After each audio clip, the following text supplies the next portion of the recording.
그러면 이번에는 김수진 기자와 함께 제천 화재 소식 다시 알아보겠습니다. 김수진 기자, 새로운 소식 들어온 게 있습니까? 네, 사망자가 4명 추가로 발견돼 현재까지 최소 20명이 숨진 것으로 확인이 됐습니다. 다친 사람도 2명이 늘어나서 부상자는 모두 24명으로 집계됐습니다. 현재 내부 수색 중인데 사망자가 추가로 발생할 가능성도 있습니다. 네, 그러면 화재가 난 건물은 어떤 건물인지 다시 한번 정리를 해주시죠. 네, 건물은 8층짜리 건물입니다. 1층은 필로티 구조의 주차장이고요. 2층과 3층은 목욕탕입니다. 이 1층 필로티 주차장, 이 뚫려 있는 곳에서 화재가 발생을 했고요. 사망자들 대부분이 지금 목욕탕에서 발견이 됐습니다.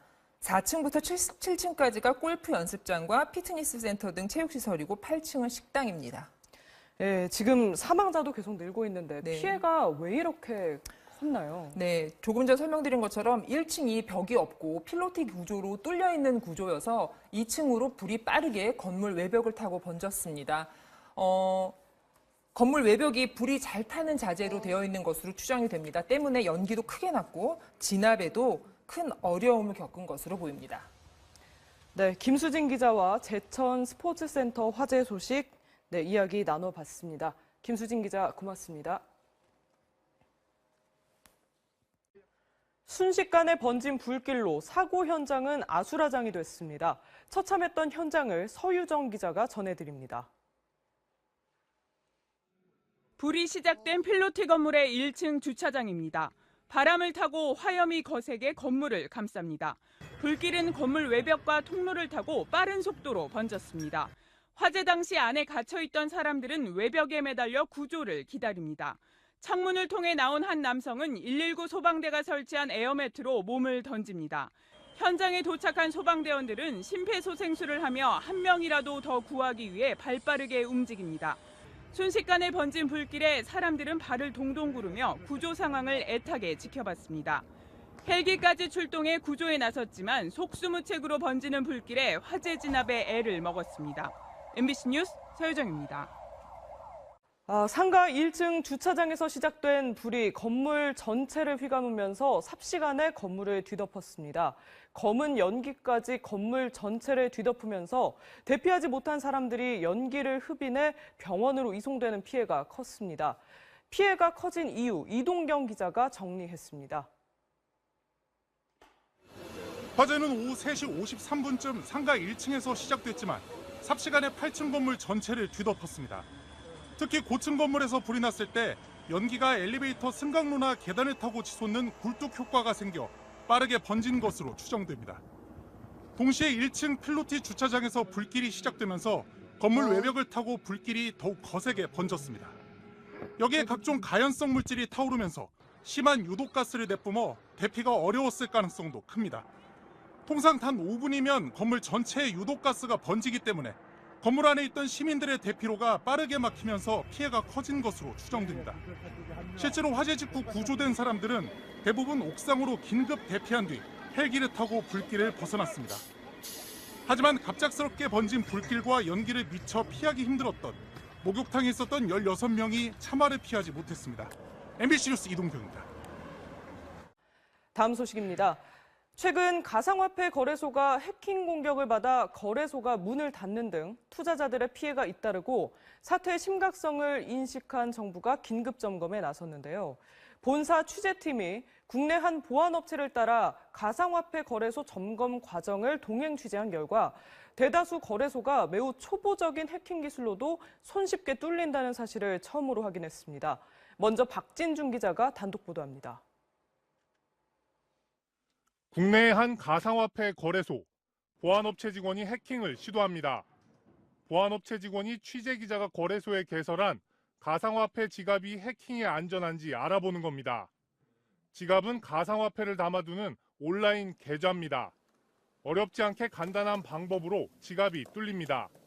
지갑의 열쇠인 아이디와 비밀번호가 노출됐습니다. 이제 취재기자의 지갑을 해커가 손바닥 보듯 들여다보고 가상화폐를 훔쳐갈 수 있게 된 겁니다. 가상화폐를 다른 사람 명의의 지갑으로 빼돌리거나 거래소에서 팔아 현금화해 이체할 수 있습니다. 취재기자의 지갑은 더 이상 자신의 지갑이 아닙니다. 이번에는 국내에서 가장 큰 거래소를 시험했습니다. 이곳은 앞서 점검한 거래소와 달리 스마트폰으로 본인임을 인증하는 절차를 한 번 더 요구했습니다. 조금 더 안전해 보인다고 생각했지만 소용없었습니다. 스마트폰 문자로 확인하는 인증번호도 노출됐습니다.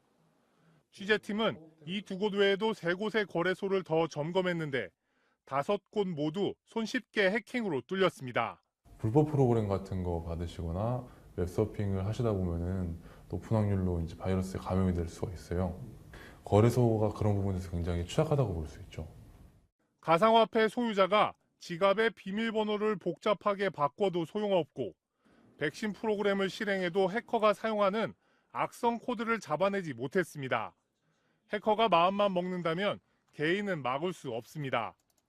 거래소의 보안 시스템 자체에 커다란 구멍이 있는 겁니다. 이번에 점검한 건 가상화폐 거래소에서 거래하는 개인들의 지갑이었지만 거래소의 심장인 메인 서버도 상황이 크게 다르지 않다는 걸 알았습니다. 전문가들은 가상화폐 거래소의 메인 서버도 해커의 공격에 쉽게 뚫릴 것으로 보고 있습니다. 국내 가상화폐 거래소는 알려진 곳만 20여 곳, 확인되지 않은 곳은 이보다 더 많을 것으로 보입니다. 국내 가상화폐 거래소가 심각한 위협에 노출돼 있습니다. MBC 뉴스 박진준입니다. 대기업 오너의 갑질 논란으로 우리 사회를 떠들썩하게 만들었던 이른바 땅콩 회항 사건에 대한 대법원의 최종 판결이 내려졌습니다. 활주로는 비행기의 항로가 아니라는 해석으로 조현아 전 부사장에게 내려진 집행유예가 그대로 인정됐는데 사회적 강자에 대한 봐주기 판결이라는 목소리도 적지 않습니다. 임현주 기자입니다. 움직이던 대한항공 여객기가 갑자기 멈춰서더니 다시 탑승구로 돌아갑니다. 1등석에 탔던 조현아 당시 대한항공 부사장이 견과류를 접시에 담지 않고 내왔다며 승무원을 폭행했고 회항을 지시한 뒤 사무장을 강제로 내리게 했습니다. 대기업 오너의 갑질이란 여론의 비난이 일었고 1심 재판부는 업무방해와 항공보안법 위반 혐의로 징역 1년의 실형을 선고했습니다. 하지만 2심 재판부의 판단은 달랐습니다. 항공법은 항로를 무단으로 변경할 경우 처벌하도록 한 건데 항로는 항공기가 통행하는 하늘길인 만큼 당시 여객기가 활주로에 있었으니 이 부분은 무죄라는 겁니다. 지나치게 국어사전에 의존한 판결이 아니냐는 비난이 일었지만 오늘 대법원도 2심 판결이 틀리지 않았다고 판단했습니다. 비난 가능성이 높은 행위라고 하더라도 법률에서 범죄로 명확하게 규정하지 않은 이상 처벌할 수는 없다는. 하지만 일부 대법관은 운항 중인 항공기가 다니는 길이면 지상의 활주로도 항로에 포함된다며 유죄 의견을 내놨습니다. 사회관계망 서비스에는 법원 판결에 대한 불만이 이어졌습니다.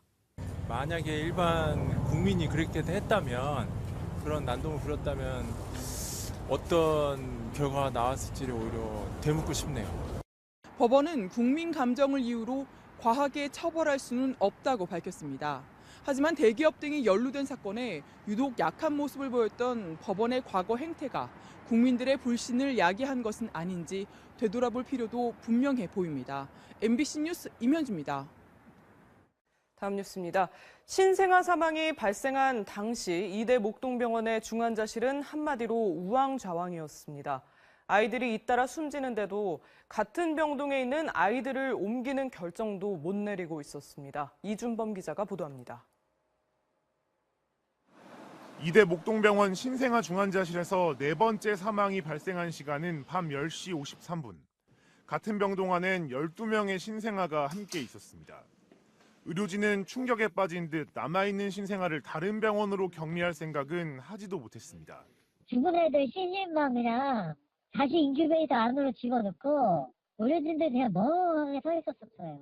아무런 조치가 이루어지지 않고 있어서 우리 애들 죽는다고 내가 난리를 쳐갖고. 남은 신생아들을 다른 병원으로 옮기는 전원이 결정된 후에도 아이 부모들에게는 제대로 된 설명이 없었습니다. 네, 옳은 말도 없고 뭐 기다리라는 말도 없고 그냥 폐쇄 원인으로 애를 이송해야 된다. 그리고 딱 끊었어요, 저는. 신생아 중환자를 이동하는 인큐베이터는 보온이 되지 않던 상태였고 상대 병원 측에도 아이 상태가 제대로 전달되지 않았다는 게 가족들의 주장입니다. 네, 많이 편하죠. 그게 뭐 최선이라는 것보다도 제 책임을 떠넘기려는 그 방식밖에 안 됩니다. 병원 측은 밤 11시 30분이 돼서야 신생아들의 전원 조치를 결정했고 이후 옮겨갈 병원을 찾느라 시간이 걸렸다고 해명했습니다. 또 아이들을 태워나를 이동식 인큐베이터가 2대뿐이어서 이를 소독하고 충전하는 데 시간이 필요했다고 설명했습니다. 첫 아이의 사망은 밤 9시 32분. 살아있는 신생아들의 이동이 마무리된 것은 6시간 반이 지난 다음 날 새벽 4시였습니다. MBC 뉴스 이준범입니다. 서울 남부지방법원은 지난 대선 직전 당시 문재인 후보의 아들 준용 씨의 특혜 입사 의혹을 제기하기 위해 음성 파일을 조작한 혐의로 기소된 국민의당 당원 이유미 씨에게 징역 1년, 이준서 전 최고위원에게 징역 8개월을 선고했습니다. 또 같은 혐의로 재판에 넘겨진 김성호 공명선거 추진단 수석 부단장과 부단장 김인원 변호사에게 각각 벌금 1,000만 원과 500만 원을 선고했습니다. 국민의당과 바른정당의 통합 논의가 급물살을 타고 있습니다. 바른정당은 당회의에서 통합 방침을 확인했고 국민의당 안철수 대표 측도 바른정당과의 통합을 위한 전 당원 투표 추진에 나섰습니다. 김재용 기자입니다. 어제 안철수 국민의당 대표가 통합 계획을 전격적으로 발표한 데 이어 오늘은 유승민 바른정당 대표가 화답했습니다. 결단을 환영하며 합당 작업을 시작하겠다고 밝혔습니다. 새로운 개혁 연대를 성공시키기 위한 바른정당의 교섭 창구를 즉각 만들어서 국민의당과 협의에 착수하겠습니다. 국민의당과의 교섭 창구는 오신환, 정운천 두 의원이 맡기로 했고 통합의 시점은 연말 또는 연초 모두 가능성을 열어뒀습니다. 국민의당 안철수 대표는 오늘도 합당론에 속도를 냈습니다. 75명으로 구성되는 당무위원회에서는 전 당원 투표 안건이 출석 48명에 찬성 45명으로 예상보다 쉽게 통과됐습니다. 전 당원 투표는 혼란을 종결하고 변화를 시작하는 출발점이 될 것입니다. 하지만 통합에 반대하는 호남 중진 의원들을 중심으로 전 당원 투표 불가론이 여전히 거센 상황이어서 두 당이 통합에 이르기까지 만만치 않은 진통이 예상됩니다. 한편 오늘 미국에서 귀국한 손학규 국민의당 고문은 개혁적인 중도 통합을 위해서 당이 분열해서는 안 된다면서 위기를 극복하고 당을 살리기 위해 해야 할 소임이 있다면 마다하지 않겠다는 입장을 밝혔습니다. 네, 다음 소식입니다. 검찰이 군 사이버 사령부의 댓글 공작 의혹과 관련해 현역 장성을 직접 소환해 조사할 예정인 것으로 확인됐습니다. 이미 댓글 요원 충원에 관여한 핵심 인력도 소환 조사했는데 군의 수사를 맡겨놓기보다 직접 의혹을 규명하겠다는 의도로 보입니다. 조국형 기자의 단독 보도입니다. 검찰 관계자는 조만간 군 현역 장성을 소환해 조사하겠다고 밝혔습니다. 2013년 당시 댓글 사건 1차 수사를 맡았던 국방부 조사본부 수사본부장 김모 준장과 수사부본부장이었던 권모 예비역 중령 등이 우선 소환될 걸로 보입니다. 이미 서너 명의 예비역 장성이 소환돼 사이버사의 댓글 공작과 1차 수사 당시 축소 은폐 의혹 등에 대해 수사를 받았습니다. 검찰은 또 이명박 전 대통령의 지시로 댓글 요원 충원을 맡았던 사이버사 관계자들도 불러 우리 사람을 뽑으라는 지시의 의미 등을 추궁한 것으로 확인됐습니다. 검찰이 군 수사기관을 놔두고 현역 군인을 직접 수사하는 건 매우 이례적입니다. 지금까지는 김관진 전 국방장관, 임관빈 정책실장 등 이미 전역한 사람들은 검찰이, 현역 군인들은 군 내부에 구성된 국방부 TF에서 맡아 공조수사를 해왔습니다. 하지만 국방부 TF의 경우 군내 강한 반발 기류에 막혀 수사 성과를 내기는커녕 검찰의 자료 요청도 보안을 핑계로 번번이 거부하고 있는 것으로 전해졌습니다. 최근 기무사가 자신들을 수사하던 국방부 TF를 감청한 사건 등이 불거지면서 더 이상 군 내부에 수사를 맡겨둘 수 없다는 인식도 강해지고 있습니다. 군의 정치 개입이라는 중대 사건에 대한 진상규명 의지가 보이지 않는다는 겁니다. 김관진 전 국방장관과 김태효 전 청와대 기획관 등에 대한 수사가 법원에 의해 제동이 걸린 상황에서 검찰의 이 같은 행보는 군에 대한 직접 수사를 통해 이명박 전 대통령을 수사할 돌파구를 만들겠다는 의도로 해석됩니다. MBC 뉴스 조국현입니다. 직속 상관에게 수차례 성폭행을 당한 한 여군 장교가 지난 5월 스스로 목숨을 끊는 사건이 있었는데요. 군대가 워낙 폐쇄적이다 보니 이런 성범죄가 잘 드러나지도 않지만 피해자가 신고하더라도 솜방망이 처벌에 그치는 경우가 많았습니다. 신정현 기자가 보도합니다. 3년 전 한 40대 남성 부사관이 자신의 승용차에서 20대 초반의 여군을 강제로 추행했습니다.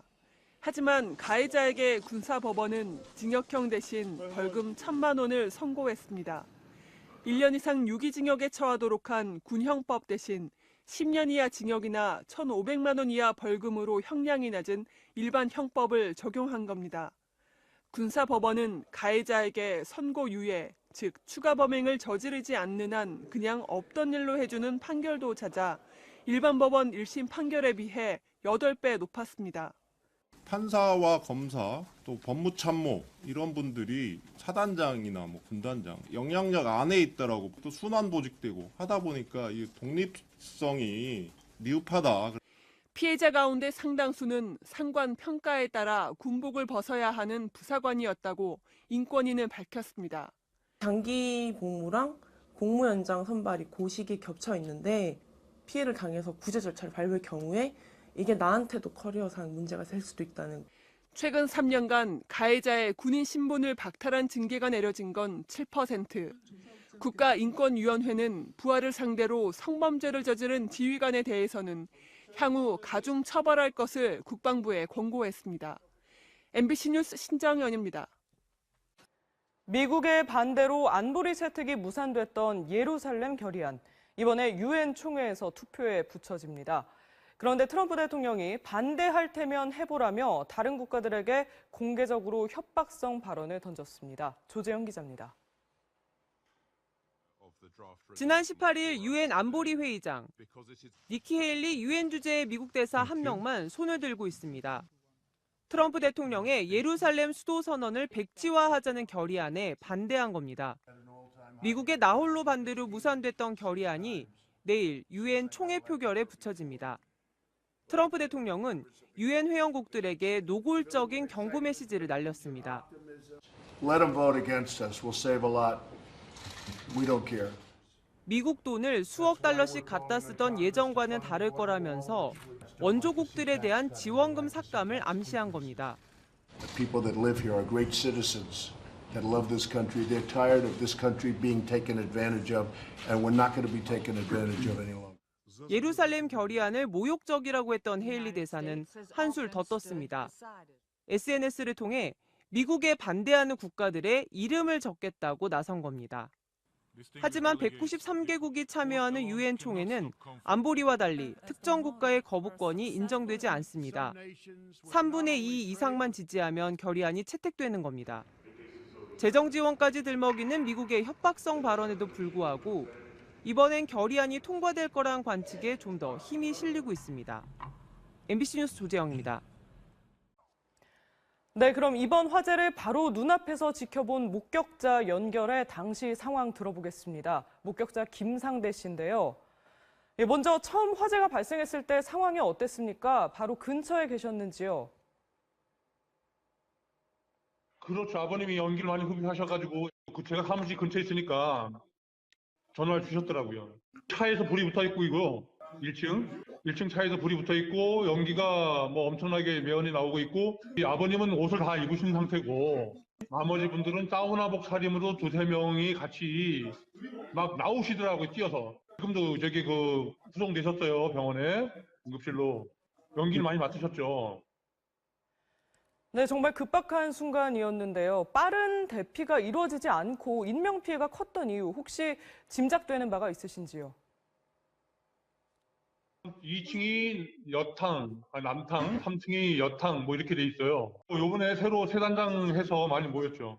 같이 나오신 분들 말씀을 좀 들어보니까 저기 막 우왕좌왕하고 우왕좌왕하면서 저 창문으로 뛰어내리신 분도 계시고 또 나오다가 연기가 너무 심하니 또 위로 올라가신 분들이 계신 거 그분들은 이제 생사가 확인 안 되고 예, 지금 그런 거예요. 예, 목격자 김상대 씨 연결해서 이야기 들어봤습니다. 고맙습니다. 네, 그럼 김수진 기자와 함께 왜 이렇게 피해가 컸는지 좀 더 알아보겠습니다. 김수진 기자, 네. 먼저 이 화재가 난 건물이 어떤 건물인가요? 네, 건물은 8층짜리 건물입니다. 1층은 필로티 구조의 주차장, 외부로 뚫려 있는 주차장이고요. 2층과 3층은 목욕탕입니다. 사망자 16명이 모두 목욕탕에서 발견됐습니다. 4층부터 7층까지가 골프 연습장과 피트니스 센터 같은 체육시설이고요. 8층은 식당입니다.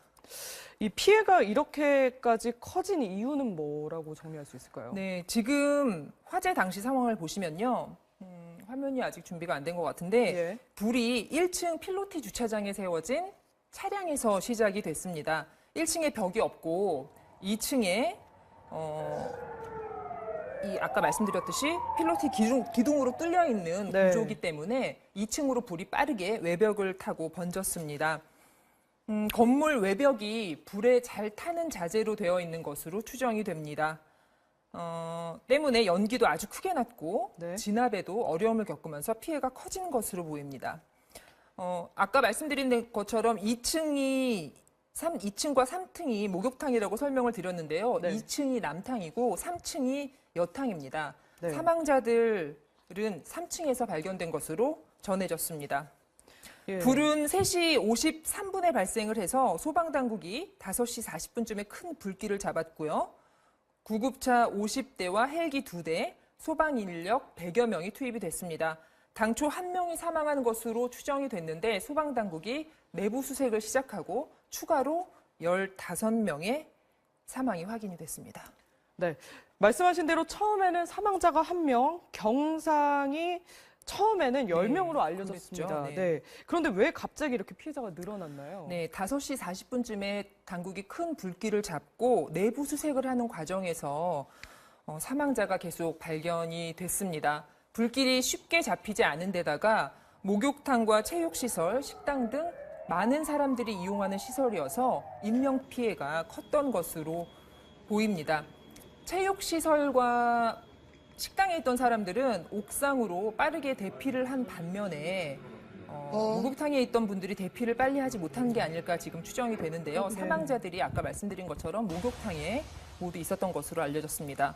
그리고 옥상으로 대피한 사람들도 심한 연기 때문에 이 헬기의 접근이 아주 어렵다고 합니다. 때문에 연기를 마신 부상자도 많아졌습니다. 참고로 말씀드리면 이 헬스클럽이 6월에 문을 닫았다가 네. 지난 10월에 재개장을 한 곳인데 최근에 이 홍보 활동, 프로모션을 적극적으로 하면서 이용자가 크게 늘었다고 합니다. 네. 화재가 발생했을 때 현장 상황이 어땠는지 좀 더 얘기해 주시죠. 네, 목격자들이 전한 현장은 아비규환 그 자체였습니다. 불이 화면에 지금 좀 있으면 준비가 될 텐데 외벽을 거의 삼킬 것처럼 막 타올랐다고 이렇게 전하고 있고요. 네. 건물에서 시뻘건 불길이 치솟았고 시꺼먼 연기가 몇 시간 동안이나 계속 진화가 된 상황 이후에도 몇 시간 동안이나 계속 뿜어져 나왔다고 목격자들이 전하고 있습니다. 건물 내부에 가족이 있는 사람들은 살려달라고 울부짖어서 주변에서 주변 사람들을 안타깝게 했고요. 또 일부 생존자들은 건물 외벽에 매달려 있다가 예. 구사일생으로 구조가 되기도 했고 외벽 청소업체가 사다리차를 동원해서 내부에 갇혀있는 3명을 극적으로 구조하기도 했다고 합니다. 현재 내부 수색 중인데 사망자가 추가로 발생할 가능성도 있습니다. 네, 제천 화재 관련해서 소식 잠시 후에 이어서 이야기 좀 더 나눠보도록 하겠습니다. 김수진 기자 잘 들었습니다. 네, 하루 거래 금액이 수조 원이나 되는 거래소가 이렇게 보안이 취약하다는 게 믿어지지가 않는데요. 직접 보안 점검을 했던 전문가와 박진중 기자와 함께 취재한 최훈 기자가 스튜디오에 나와 있습니다. 두 분 안녕하십니까? 네, 먼저 보안 전문가 김태봉 대표님께 질문 드리겠습니다. 매우 초보적인 방법으로 해킹을 했는데도 다 뚫렸다라는 건데 모방 범죄 우려가 있기 때문에 너무 자세히 여쭤보긴 그렇고요. 간단히 원리가 어떻게 되는 겁니까? 매우 고전적인 수법입니다. 수년 전 은행들 인터넷 뱅킹 해킹 사고 때 주로 사용했던 방법이고요. 전문적인 해커가 아니라 일반인이라도 누구나 쉽게 악성 코드를 다운로드해서 이용할 수가 있을 것입니다. 즉 매우 초보적인 방법으로 뚫릴 수 있다는 걸 의미하는 거고요. 네. 이 거래소 5곳을 점검했더니 5곳 다 뚫렸다는데 그러면 다른 거래소는 상황이 좀 나을까요? 거래소에 따라서 대체로 동일한 현상을 갖고 있었습니다. 뭐 모든 거래소 그런 건 아니겠지만 대부분 유사하게 이런 피해에 노출되어 있었고요. 그래서 기본적으로 남의 돈을 관리하는 곳이라면 은행 수준의 높은 보안 정책과 기술을 적용해서 보다 안전하게 관리하는 것이 필요하다고 봅니다. 네. 그런데 최 기자, 그동안 가상화폐가 철저히 암호화돼서 해킹이 거의 불가능하다 이렇게 알려져 있었는데 어떻게 이렇게 쉽게 해킹이 되는 거죠? 네, 가상화폐를 우리가 흔히 쓰는 현금으로 비유해보면 이해하기가 쉬울 것 같은데요. 가상화폐는 철저히 암호화돼서 화폐 자체가 해킹으로 훼손되거나 가치가 없어지는 건 아닙니다. 그렇지만 그 화폐를 넣어둔 지갑은 누군가 훔쳐갈 수 있는 거죠. 그래서 가상화폐 자체는 해킹이 어렵지만 전자지갑을 누군가 훔쳐갈 수 있다는 얘기입니다. 예, 이 정도 수준이라면 가상화폐 투자 또는 투기를 아예 안 하는 게 가장 좋겠는데 대표님, 현실적으로 피해를 좀 줄이려면 어떻게 해야 될까요? 거래소는 금융권 수준의 보다 강력한 보안 정책과 보안 기술을 시급히 적용해야 하고요. 개인들은 모바일에서 홍채, 지문, 서명 등 같은 다양한 생체 인증 기능이 탑재된 전자지갑을 활용하시는 것이 도움이 되실 겁니다. 네, 저희는 이번에 가상화폐 거래소를 취재하면서 상황이 너무 심각하다고 판단해서 보도하기 전에 국무조정실의 취재 내용을 미리 알렸습니다. 저희가 보도하면 모방 범죄 같은 또 다른 피해가 발생할 수 있다고 걱정한 건데요. 그럼에도 불구하고 해킹 피해가 계속되고 있는 상황이라서 최대한 빨리 알리는 게 맞다고 판단해 이번에 보도하게 됐습니다. 예, 오늘 두 분 말씀 잘 들었습니다. 고맙습니다. 네, 국민의당과 바른정당의 통합 문제 더 자세히 알아보겠습니다. 김재용 기자 나와 있습니다. 김재용 기자, 네. 이 안철수 대표 측이 생각하는 통합 절차가 구체적으로 어떻게 되는 건가요? 네, 안 대표 측은 25만 당원들을 상대로 오는 27일에 28일까지는 K보팅 온라인 투표를 그리고 29일에서 30일에는 전화 ARS 투표를 진행할 예정입니다. 중앙선관위가 모두 진행하는 방식인데요. 최종 투표 결과는 오는 12월 31일에 나올 것으로 예상하고 있습니다. 이 계획이 만약 순항한다면요, 내년인 1월 초에 통합 전당대회도 가능할 것이라고 보고 있습니다. 네, 상당한 속도전 느낌인데요. 국민의당에 통합에 반대하는 기류도 많지 않습니까? 그렇습니다. 익히 보도된 것과 마찬가지로 호남 지역 의원들을 중심으로는 통합은 불가하다. 무엇보다 두 당이 안보 문제를 중심으로는 지향점이 크게 다른데 이렇게 통합을 밀어붙이는 것은 정치공학적인 외형 키우기에 불과하다라고 반발하고 있습니다. 또 절차 문제도 생각이 다른데요.